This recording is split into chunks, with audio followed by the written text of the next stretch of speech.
Hello बच्चों, विद्या question bank की special classes में आपका स्वागत है। इन क्लासेज के अंदर हम आपके लिए कुछ ऐसे क्वेश्चन सेलेक्ट करके लाए हैं जो कि एग्ज़ाम में ज़्यादा से ज़्यादा बार रिपीट होते हैं। यानी कि हर साल क्वेश्चंस कुछ ऐसे हैं जो कि रिपीट होते रहते हैं और इन क्वेश्चंस की प्रिपरेशन करके आप अच्छे से लिख सकते हैं और अच्छे मार्क्स प्राप्त कर सकते हैं। पहला क्वेश्चन हम देखते हैं। डीएनए की प्रतिकृति बनाना जनन के लिए आवश्यक क्यों है? डीएनए यानी कि डीऑक्सीराइबो न्यूक्लिक एसिड। बच्चों, जैसे कि आप जानते हैं डीएनए जो होता है हमारा जेनेटिक मटेरियल होता है। यानी इसके अंदर हमारे जो अगली पीढ़ी के अंदर, अगली संतति के अंदर जो मैसेज जाना होता है, जो उनकी संरचना बननी होती है, जो उनके शरीर की रचना, बनावट, आकार, क्रियाविधि सभी किसके द्वारा निर्धारित होती हैं? ये सब डीएनए के द्वारा निर्धारित होती हैं। तो जितनी भी सभी के अंदर जितने भी जीव हैं, सभी के अंदर जो हमारी बॉडी के अंदर जितनी भी आकार, क्रिया, प्रक्रिया होती है, ये सब हमें कहाँ से मिलती है? हमारे पेरेंट्स से, माता पिता से मिलती है।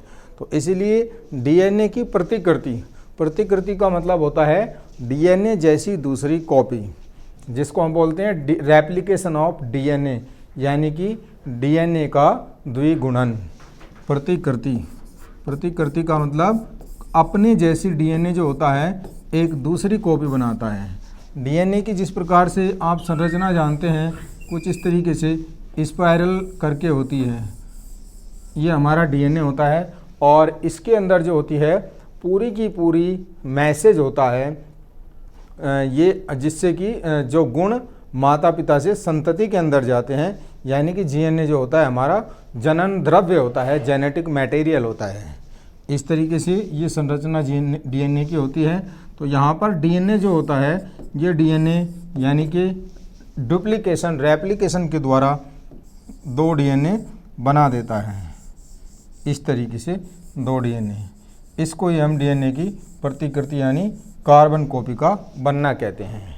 इसका आवश्यक क्यों होती है? क्योंकि जितने भी जो संदेश होते हैं, जो हमारे प्रोटीन्स होते हैं बॉडी के अंदर, जो हमारे एंजाइम्स बनते हैं, जो हमारे बालों का कलर होता है, जो हमारी स्किन की कलर होता है, जो किसी जीव की ऊंचाई, लंबाई, ये सब किससे डिसाइड होता है, किससे निश्चित होता है? ये हमारे डीएनए से ही निश्चित होता है।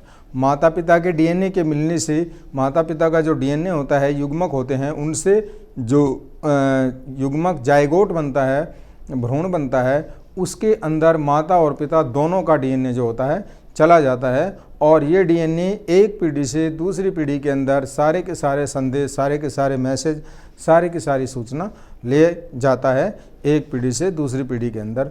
इसलिए हम कहते हैं कि डीएनए की कार्बन कॉपी, डीएनए की प्रतिकृति बनाना जरूरी होता है। क्योंकि डीएनए की प्रतिकृति अगर नहीं बनती है तो एक पीढ़ी से, एक संतति से दूसरी संतति में नए जो पुरानी सूचनाएं होती हैं, जो पुराना मैसेज होता है, वो सब जो होता है ट्रांसफ़र नहीं होता है, जिसकी वजह से अगली संतति का निर्माण रुक जाता है। कभी कभी क्या होता है, डीएनए के अंदर कुछ चेंजेज हो जाते हैं, जिसको हम म्यूटेशन या उत्परिवर्तन कहते हैं। तो यहाँ पर हम लिख सकते हैं बच्चों, डीएनए के बारे में पूरी सूचना दे सकते हैं कि डीएनए की प्रतिकृति जो होती है क्यों आवश्यक होती है एक पीढ़ी से दूसरी पीढ़ी के स्थानांतरण के लिए। अगला क्वेश्चन है, बीज रहित पौधों में जनन क्रिया किस विधि द्वारा होती है? उदाहरण भी दीजिए। जैसा कि आप लोग जानते हैं कि एक पौधे से दूसरे पौधे की उत्पत्ति होती है। कुछ पौधे तो होते हैं जिनके अंदर जो पौधे बीज का निर्माण करते हैं। जैसे हम अपने प्रकृति में चारों तरफ देखते हैं, आम के पौधे की गुठली होती है, उसका बीज होता है। जामुन के पौधे का बीज होता है। नीम के पौधे का बीज होता है। बहुत सारे पौधे ऐसे होते हैं, नींबू के पौधे का बीज होता है। बहुत सारे पौधे ऐसे होते हैं जो कि बीज के द्वारा उगाए जाते हैं। लेकिन कुछ पौधे ऐसे होते हैं जिनके अंदर बीज नहीं होता है, जिनको हम बिना बीज के उगाते हैं। इस प्रकार के प्रवर्धन को, इस प्रकार के जनन को बोलते हैं कायिक जनन। यानी कि ऐसा जनन जिसके अंदर, ऐसा प्रवर्धन जिसके अंदर नए पौधे, नई संतति उगाने के लिए बीज का इस्तेमाल नहीं किया जाता है। पौधे का कोई ऐसा भाग ले लिया जाता है, जैसे फूल, पत्ती, तना, टहनी, कोई भी एक ऐसा भाग ले लेते हैं जिससे कि पौधे को उगाया जाता है। इस प्रकार के प्रवर्धन को हम बोलते हैं कायिक प्रवर्धन या वेजिटेटिव प्रोपेगेशन। इससे भी क्या होता है, नई पौधों की उत्पत्ति हो सकती है और एक पीढ़ी से दूसरी पीढ़ी के अंदर जो हमारे पौधों की जो बनावट होती है, संरचना होती है, जो रचना होती है, वो सारी की सारी ट्रांसफ़र हो जाती है, स्थानांतरित हो जाती है। इसको हम बोलते हैं कायिक प्रवर्धन, वेजिटेटिव प्रोपेगेशन। तो इसके अंदर सबसे पहली होती है, एक विधि होती है कलम लगाना। कलम लगाना, इसके अंदर क्या होता है, कलम लगाने के अंदर क्या होता है, पौधे के तने का, जो पौधे का तना होता है उसको हम छोटे छोटे टुकड़ों में विभाजित कर लेते हैं। छोटे छोटे टुकड़ों में विभाजित करने के बाद उनमें से छोटे छोटे प्रत्येक पीस को भूमि के अंदर दबा देते हैं। कुछ टाइम बाद हम देखते हैं, 2-3 दिन बाद देखते हैं कि उस जो हमने टुकड़ा दबाया था भूमि के अंदर, जो तने का छोटा छोटा टुकड़ा ले लेते हैं, उनसे एक नए पौधे की उत्पत्ति हो जाती है। और इसके अंदर पौधे की जो नया पौधा बनेगा उसकी जो संरचना होती है, उसका जो जेनेटिक मटेरियल होता है, उसका जो आकार प्रकार, उसके अंदर जितनी भी क्रियाविधि होती है, वो सब किसके ऊपर डिपेंड करती है, जो कि हमने उसका मात्र पौधा लिया है, यानी कि जिस पौधे की कलम लगाई है उसी के समान एकदम बिल्कुल दूसरा नया पौधा तैयार होता है। इसको हम बोलते हैं कलम लगाना। जैसे कि गुलाब का पौधा होता है, सभी बच्चों ने देखा होगा, घरों के अंदर हम क्या करते हैं, गुलाब का पौधा, अगर किसी एक गुलाब के पौधे से हमें दूसरा गुलाब का पौधा उगाना होता है तो हम एक गुलाब के पौधे की छोटी सी टहनी ले लेते हैं तने की, और उस टहनी से क्या करते हैं, उसको ज़मीन में डाल देते हैं तो नया गुलाब का पौधा उग जाता है। गुड़हल का पौधा होता है, गुड़हल का पौधा भी इसी तरीके से होता है। गन्ना होता है, गन्ने को हम क्या करते हैं, गन्ने के बड़े बड़े पीस को छोटे छोटे टुकड़ों के अंदर ले लेते हैं और उसको भूमि के अंदर क्षैतिज रूप से डाल देते हैं, छोटे छोटे टुकड़ों को थोड़ी थोड़ी दूरी पर, तो प्रत्येक गन्ने से एक नया पौधा निकल आता है। केले का जो पौधा होता है उसके अंदर भी कायिक प्रवर्धन होता है। तो इन सब विधियों को हम क्या बोलते हैं, कलम लगाना या कायिक प्रवर्धन। दूसरा होता है दाब लगाना। दाब लगाने से क्या होता है, इसके अंदर पौधे के किसी एक भाग को जमीन के अंदर दबा देते हैं, इसको बोलते हैं दाब लगाना या लेयरिंग। और कुछ दिन बाद हम देखते हैं कि पौधा जो होता है, नया पौधा, उस ज़मीन में दबाए गए भाग से, ज़मीन में दबाए गए टुकड़े से एक नए पौधे का उत्पादन हो जाता है, नए पौधे का निर्माण हो जाता है, जो कि बिल्कुल पहले वाले पौधे की तरह ही होता है। इस क्रिया को हम बोलते हैं दाब लगाना। और इसके उदाहरण होते हैं बेला, चमेली और कनेर। बेला, चमेली और कनेर। अधिकांश बच्चे अपने घरों में देखते हैं, दैनिक जीवन में हम पौधे लगाते रहते हैं, तो ये सब क्रिया जो होती हैं कायिक प्रवर्धन के अंदर आती है। इसमें पौधे का कोई ऐसा भाग लेते हैं, बीज के अलावा कोई भी भाग लेके नया पौधा उगाया जा सकता है। इसको हम अलैंगिक जनन भी कहते हैं। क्वेश्चन किस तरीके से आ सकता है, अलैंगिक जनन, कायिक प्रवर्धन की जो विधि होती है इसको हम अलैंगिक जनन भी कहते हैं। कायिक प्रवर्धन या वेजिटेटिव प्रोपेगेशन, अलैंगिक जनन। और जो बीज के द्वारा पौधा उगता है उसको हम बोलते हैं लैंगिक जनन, यानी कि इसमें जो लैंगिक पार्ट होते हैं, जायांग होता है, पुंकेसर होता है, इनका इस्तेमाल होता है। जबकि कायिक प्रवर्धन के अंदर, अलैंगिक जनन के अंदर किसी भी लैंगिक भाग का इस्तेमाल नहीं होता है। उदाहरण मैंने बच्चों आपके सामने दे दिए हैं, तो इस पूरी विधि को हम कायिक प्रवर्धन विधि कह सकते हैं।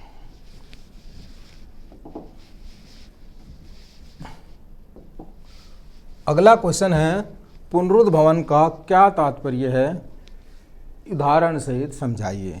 तो पहले तो बच्चों हम देखते हैं कि पुनरुद्भवन होता क्या है। पुनरुद्भवन, रीजनरेशन, जिसको हम इंग्लिश में बोल सकते हैं, रीजनरेशन, दोबारा उत्पन्न करना। पुनरुद्भवन जो होता है, पुनः उद्भवन, पुनः मतलब दोबारा, री उद्भवन मतलब उगाना, पैदा करना, निर्माण करना, तैयार करना, जिसको हम जनरेशन बोलते हैं। तो पुनरुद्भवन एक ऐसी क्रिया होती है जिसके अंदर कुछ पौधे या कुछ जंतु ऐसे होते हैं जो कि अगर उनको हम काट देते हैं तो उसका प्रत्येक भाग जो होता है एक नए पौधे का निर्माण कर देता है। जैसे हाइड्रा सबसे बेस्ट एग्जाम्पल होता है पुनरुद्ध भवन का। इसके अंदर आपने देखा होगा केंचुआ होता है, केंचुए को भी अगर 2 भाग में काट दिया जाए तो इसका प्रत्येक भाग जो होता है एक नए केंचुए का निर्माण कर देता है। और हाइड्रा के अंदर हम देखते हैं जिस तरीके से ये संरचना हाइड्रा की होती है, यहाँ पर इस तरीके से इसके ऊपर टेंटेकल्स लगे हुए होते हैं। इसमें अगर हाइड्रा को मैं यहाँ से काट देता हूँ तो इसमें नीचे वाला भाग एक नए हाइड्रा का निर्माण करेगा और ऊपर वाला भाग जो होता है दूसरे नए हाइड्रा का निर्माण करता है। इस प्रकार की क्रिया को हम बोलते हैं पुनरुद्ध भवन। प्रत्येक पार्ट जो होता है एक नए हाइड्रा का निर्माण कर देता है। केंचुए में भी ऐसी क्रिया देखने को मिलती है। अगर केंचुए के एक भाग को कहीं से काट दिया जाए तो जो दोनों भाग जो होते हैं केंचुए के अंदर नए केंचुए का निर्माण करते हैं। अमीबा के अंदर भी ऐसा ही होता है। अमीबा जो एक कोशिकीय जीव होता है, इसको अगर हम यहाँ से काट देते हैं तो अमीबा का जो प्रत्येक दोनों भाग जो होते हैं एक नए अमीबा का निर्माण कर देता है। इस तरीके से यहाँ पर एक अमीबा से 2 अमीबा का निर्माण हो जाता है। इस क्रिया को हम बोलते हैं पुनरुद्ध भवन या रीजनरेशन। नेक्स्ट क्वेश्चन है स्वपरागण के लिए आवश्यक अनुकूलन एवं इनके लाभ एवं हानियाँ लिखिए। स्वपरागण क्या होता है? स्वपरागण एक ऐसी क्रिया होती है जिसमें पौधे जो होता है वो एक ही पौधे के अंदर दोनों भाग होते हैं, यानी नर भाग भी होता है और मादा भाग भी होता है, जिसके अंदर पुंकेसर और जायांग ये नर भाग और ये मादा भाग। तो इन दोनों के मिलने से जो होता है गैमीट का निर्माण होता है, युग्मक का निर्माण होता है इन दोनों भाग के मिलने से। और इस युग्मक से और गैमीट से क्या होता है? नए पौधे का निर्माण होता है। तो अगर हम बात करते हैं स्वपरागण की, किसी भी पौधे के अंदर पुंकेसर और जायांग के मिलने से युग्मक का निर्माण होता है, तो उसके अंदर उसके लिए दोनों पार्ट जो होते हैं पौधे के अंदर होने चाहिए। अगर एक ही पौधे के अंदर दोनों भाग होते हैं तो दोनों भाग आपस में मिल जाते हैं पुंकेसर और जायांग। स्वपरागण यानी कि एक ही पौधे के अंदर दोनों भागों का आपस में मिल जाने से और नए पौधे का निर्माण होता है, बीज का निर्माण होता है, उस प्रक्रिया को हम बोलते हैं स्वपरागण की प्रक्रिया। दूसरा होता है परपरागण। परपरागण क्या होता है? इसमें 2 अलग अलग पौधे होते हैं और दोनों अलग अलग पौधों के अंदर नर भाग और मादा भाग होते हैं, जिनके मिलने से बीज का निर्माण होता है। तो यहाँ पर हमें स्वपरागण के लिए आवश्यक अनुकूलन, स्वपरागण के लिए आवश्यक अनुकूलन कौन कौन से होते हैं? सबसे पहले तो पौधे का द्विलिंगी होना बहुत ज़रूरी होता है। अगर पौधा द्विलिंगी या बाइसेक्चुअल है तो उस केस में क्या होता है? दोनों भाग जो होते हैं नर भाग और मादा भाग एक ही पौधे के ऊपर होने जरूरी होते हैं। अगर ऐसा नहीं होगा तो पौधे के अंदर स्वपरागण नहीं हो पाएगा। इस क्रियाविधि में क्या होगा? फिर परपरागण की आवश्यकता पड़ती है। दोनों भाग अलग अलग पौधों के ऊपर होते हैं, एक ही पौधे के ऊपर हो जाएगा द्विलिंगी या बाइसेक्चुअल पौधे के अंदर, तो उस केस में क्या हो जाएगा? स्वपरागण की क्रिया हो जाती है। इसके लाभ व हानियाँ लिखिए। इसके लाभ कौन कौन से होते हैं? सबसे पहला लाभ तो ये होता है कि इसके अंदर पौधा जो होता है, जो नया पौधा या नया बीज बनता है, वो बिल्कुल एकदम पुराने पौधों के जैसा ही होता है। इसके अंदर कोई परिवर्तन नहीं देखने को मिलता है। दूसरा ये होता है इसमें परागण के लिए किसी बाह्य तत्व होता है, एक्सटर्नल एजेंट होता है, उनकी आवश्यकता नहीं होती है। जैसा कि परपरागण क्या होता है? कीटों के द्वारा होता है या पानी के द्वारा होता है या वायु के द्वारा होता है। स्वपरागण में क्या होता है? जो पुष्प होते हैं उनको किसी बाह्य तत्व की या बाह्य एक्सटर्नल एजेंट की आवश्यकता नहीं होती है परागण करने के लिए। और हानियाँ में मुख्य रूप से अगर हम बात करें, जो स्वपरागण की हानियाँ होती हैं वो हानियाँ क्या होती हैं? इसमें क्या होता है कि पौधे जो होते हैं बहुत ज़्यादा, स्वपरागण के द्वारा जो पौधे उत्पन्न होते हैं वो बहुत ज़्यादा बड़े नहीं होते हैं, काफ़ी हद तक छोटे छोटे होते हैं।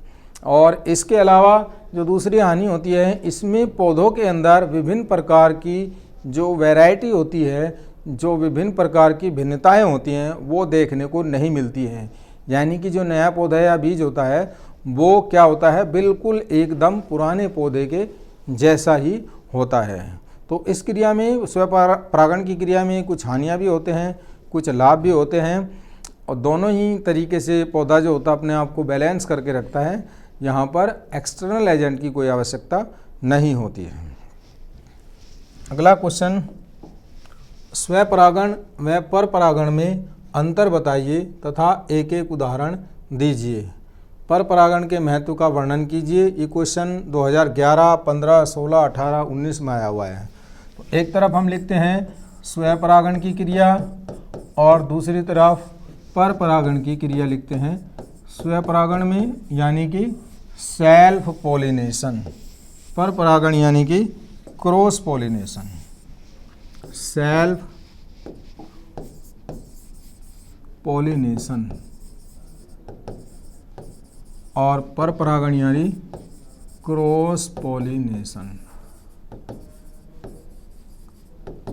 जैसा कि बच्चों आप लोग जानते हैं, किसी भी पौधे का पुष्प जो होता है, पुष्प से बीज का निर्माण होता है। तो बीज का निर्माण करने के लिए सबसे पहले क्या होता है, पराग कणों का आपस में मिलना जरूरी होता है। पराग कणों के मिलने से ही निषेचन की क्रिया होती है और निषेचन की क्रिया से युग्मक बनता है, यानी नए बीज का निर्माण होता है और बीज से नए पौधे का निर्माण होता है। तो यहाँ पर स्वपरागण के अंदर क्या होता है, पौधे का द्विलिंगी होना बहुत ज़रूरी होता है। अगर पौधा द्विलिंगी नहीं है तो पौधे के अंदर स्वपरागण की क्रिया बिल्कुल भी नहीं हो पाएगी। क्रॉस पॉलिनेशन यानी परपरागण के अंदर पौधा एक लिंगी भी हो सकता है, यानी कि पौधे के अंदर एक ही लिंग हो और एक लिंग एक पौधे के अंदर हो और दूसरा लिंग दूसरे पौधे के अंदर हो, और उस केस में दोनों लिंग जो होते हैं आपस में मिलते हैं। एक लिंगी भी हो सकता है या द्विलिंगी भी हो सकता है। परपरागण जो होता है दोनों प्रकार के पौधों में होता है। इसके अंदर जो नर भाग और मादा भाग होता है, उनका दोनों का एक साथ, नर भाग और मादा भाग दोनों एक साथ मैच्योर होने चाहिए। दोनों भाग एक साथ परिपक्व होने चाहिए। अगर दोनों भाग एक साथ परिपक्व नहीं होंगे तो उस केस में क्या होगा कि स्वपरागण होने की संभावना नहीं रहती है। दोनों भाग एक साथ परिपक्व होने चाहिए। जबकि क्रॉस पॉलिनेशन यानी परपरागण के अंदर ऐसा कुछ नहीं होता है। जो दोनों भाग होते हैं वो अलग अलग समय पर भी परिपक्व हो सकते हैं, अलग अलग समय पर परिपक्व हो सकते हैं, तो भी परपरागण हो सकता है।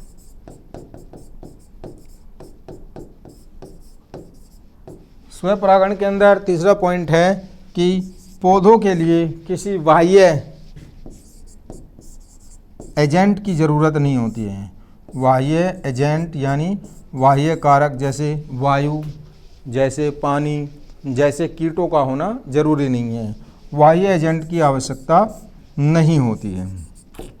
जबकि परपरागण के अंदर, क्रॉस पॉलिनेशन के अंदर बाह्य एजेंट की आवश्यकता नहीं होती है। जबकि क्रॉस पॉलिनेशन के अंदर बाह्य कारक या बाह्य एजेंट का होना बहुत ज़रूरी है। बाह्य एजेंट कौन कौन से हो सकते हैं? कीट पतंगे भी हो सकते हैं, कीट पतंगे हो सकते हैं, तितलियां हो सकती हैं। तितलियों के द्वारा जो होती हैं, एक पौधे का जो परागकण होता है वो दूसरे पौधे के परागकण से मिलता है। वायु के द्वारा भी हो सकता है और ये आपका जल के द्वारा भी हो सकता है, जल के द्वारा भी हो सकता है। इसके बाद जो मुख्य बिंदु है वो हम देखते हैं।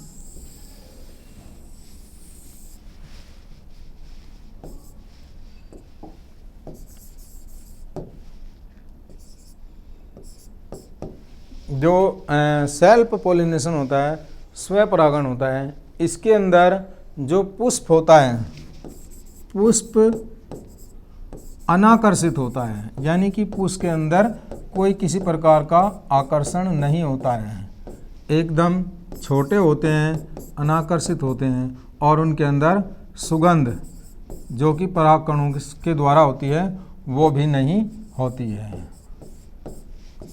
क्योंकि जब एक ही पौधे के अंदर परागण आपस में दोनों को मिलना होता है तो ये पौधों का जो आकर्षक कब होता है, जब कीटों को अपनी तरफ आकर्षित करना होता है। सुगंध कब होती है, जब कीटों को अपनी तरफ आकर्षित करना होता है। यहाँ स्वपरागण के अंदर ये क्रिया पौधे के अंदर, पुष्प के अंदर ही, एक ही पौधे के अंदर हो जाती है, तो यहाँ पर किसी सुगंध की आवश्यकता नहीं होती है और पौधे के अंदर कोई आकर्षण की आवश्यकता नहीं होती है और पौधे का बड़ा होना भी जरूरी नहीं होता है।